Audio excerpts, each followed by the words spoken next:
शिवसेना पक्षप्रमुख उद्धव ठाकरे आज मराठवाड्याच्या दौऱ्यावर आहेत। सध्या ते बीडमध्ये दाखल झालेले आहेत। यावेळी ते दुष्काळग्रस्तांची मदत देखील करणार आहेत। शिवाय मदतीचं वाटप केलं जाईल। या ठिकाणी उद्धव ठाकरे नेमकं काय बोलणार याकडे सगळ्यांचं लक्ष लागलेलं आहे आणि त्याच संदर्भामध्ये सध्या जय्यत तयारी सुरू आहे। शिवसेनेकडून शेतकऱ्यांना मदतीचा हात मिळणार का याकडे देखील सगळ्यांचं लक्ष आहे। सध्या बीडमध्ये जागोजागी मोठमोठे पोस्टर्स पाहायला मिळतात, जय्यत तयारी केलेली पाहायला मिळते आणि या संदर्भामध्ये आपल्याला तिथला सविस्तर आढावा देतात आमचे प्रतिनिधी माधव सावरगावे। माधव, आज शिवसेनेचा जो बीड दौरा आहे, दुष्काळग्रस्तांची ते मदत खरं करणार आहेत आणि यामध्ये त्यांच्या भाषणामध्ये ते नेमकं काय बोलणार याकडे सगळ्यात जास्त लक्ष लागलंय। याचं कारण आणखीन एक असू शकतं की आज मोदींचा देखील सोलापूर दौरा आहे, त्यामुळे खरं तर शिवसेना आणि भाजप यामध्ये होणारी जी राजकारणामधली हमरीतुमरी आहे ती देखील त्याला कुठेतरी कारणीभूत आहे।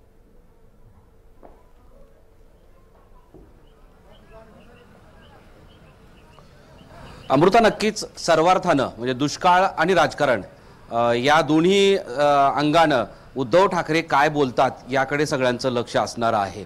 विशेष म्हणजे 3 दिवसापूर्वी मराठवाड्यातल्याच लातूरमध्ये भारतीय जनता पार्टीचे अध्यक्ष अमित शहा यांनी शिवसेना सोबत आली तर सोबत घेऊ नाहीतर पटक देंगे असं वक्तव्य केलं होतं आणि त्यानंतर शिवसेनेच्या पक्षप्रमुखापासून ते स्थानिक शिवसैनिकापर्यंत सगळ्यांमध्ये भाजप विरोधी एक मन तयार झालेलं आहे आणि मग त्यावरच उद्धव ठाकरे काय बोलतात हे पाहणं अत्यंत महत्त्वाचं ठरणार आहे।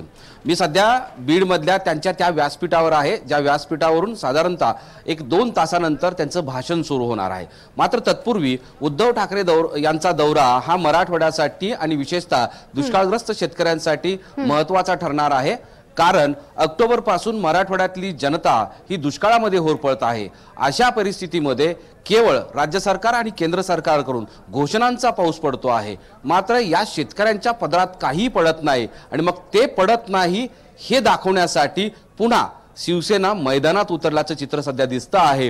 राज्य सरकार मदत करत नाही, केंद्र सरकार मदत करत नाही, मग शिवसेना मागे कशी असणार? म्हणूनच स्थानिक शिवसैनिकांच्या मदतीनं त्याचबरोबर मराठवाड्यातल्या सगळ्याच जिल्ह्यातले शिवसैनिक, शिवसेनेचे प्रमुख नेते बीडमध्ये दाखल झालेले आहेत। त्या सगळ्यांच्या वतीनं बीड जिल्ह्यातील शेतकऱ्यांच्या पशुधनाला पशुखाद्य दिलं जाणार आहे। काही शेतकऱ्यांना आर्थिक आणि त्याचबरोबर त्यांना धान्याची मदत केली जाणार आहे आणि त्यासाठी बीड हे प्रमुख केंद्र या ठिकाणी निवडलेलं आहे।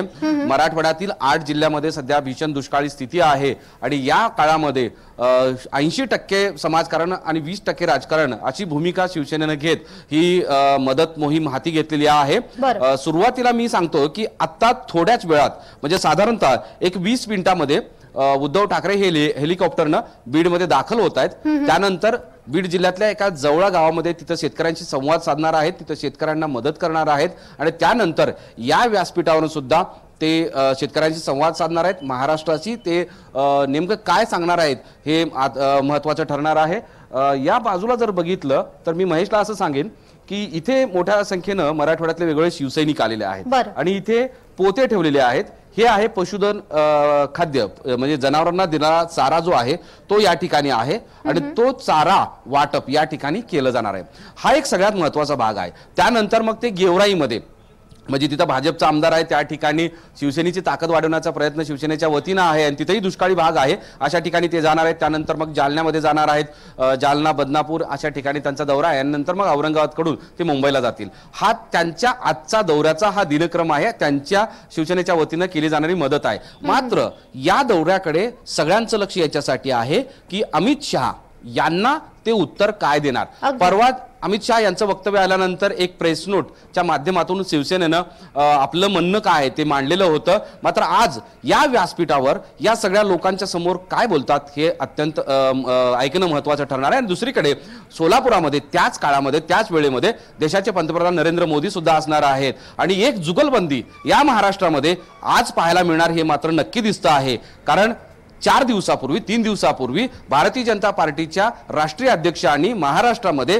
निवडणुकीची रणधुमाळी सुरुवात केलेली होती आणि मग त्याचाच एक टप्पा, एक पैलू आता समोर येताना दिसतो आहे। आता जर बघितलं तर शिवसेनेचं हे बॅनर आहे, मी महेशला थोडं बॅनर दाखवायला सांगतो आहे। इथं स्पष्ट लिहिलंय दुष्काळ गंभीर, शिवसेना खंबीर आणि दुसरीकडे इथे राम पण आलेले आहेत। राम का आलेत? कारण गेल्या काही दिवसांपासून जेव्हा उद्धव ठाकरे हे अयोध्याला गेले, राम मंदिराची वीट त्यांनी रचण्यासाठी त्यांनी पुढाकार घेतला आणि या पुढच्या काळामध्ये राम मंदिर बांधलंच पाहिजे अशी भूमिका घेतल्यानंतर ती भूमिका ही भाजपला बोचरी वाटली असंही शिवसेनेच्या माध्यमातून शिवसेनेच्या सगळ्या नेत्यांनी सांगितलेलं होतं। आम्ही राम मंदिराच्या मुद्द्यावर भाजप बरोबर जाण्याचा प्रयत्न करत होतो, मात्र ते त्यांना पटलं नसावं, राम मंदिर त्यांना बांधायचं नाही अशी एक भूमिका शिवसेनेची आहे। त्यामुळे गेल्या अनेक निवडणुकांचा इतिहास पाहता भारतीय जनता पार्टीच्या व्यासपीठावरचे राम आता इथे विराजमान झालेले आहेत। मग नगरमधल्या शिर्डीमधल्या सभेमध्ये असतील किंवा औरंगाबादच्या सभेमध्ये असतील किंवा बीडच्या काही दिवसापूर्वी झालेल्या सभेत असतील किंवा अयोध्येमध्ये असेल किंवा मुंबईमध्ये असेल, अशा सगळ्याच ठिकाणी आता राम शिवसेनेबरोबर सोबत येत आहेत। हा सगळ्यात महत्त्वाचा मुद्दा आहे आणि राहिला मुद्दा तो शिवसेना आणि भारतीय जनता पार्टीच्या एकोप्याचा, एकत्र येतील का हा एक विचार आहे, तो महाराष्ट्रातल्या प्रत्येक माणसाच्या मनात आहे। भारतीय जनता पार्टी आणि शिवसेना आगामी निवडणुकीसाठी लोकसभा असतील, पुढच्या काळात विधानसभा असतील, त्यामध्ये एकत्र येणार का। मात्र लातूरमध्ये जे वक्तव्य अमित शहानी केलं त्यावरूनच आता हे दोघं एकत्र येणार नाहीत अशी काही जणांची एक धारणा आहे, काही जणांचं म्हणणं आहे आणि त्याचंच उत्तर आज मिळण्याची शक्यता आहे। आणि म्हणून बीडमध्ये संपूर्ण मराठवाड्यातल्या, मग औरंगाबाद असेल, जालना असेल, परभणी, बीड, जिथे जिथे शिवसेनेची ताकद आहे ते सगळे लोक इथे येत आहेत।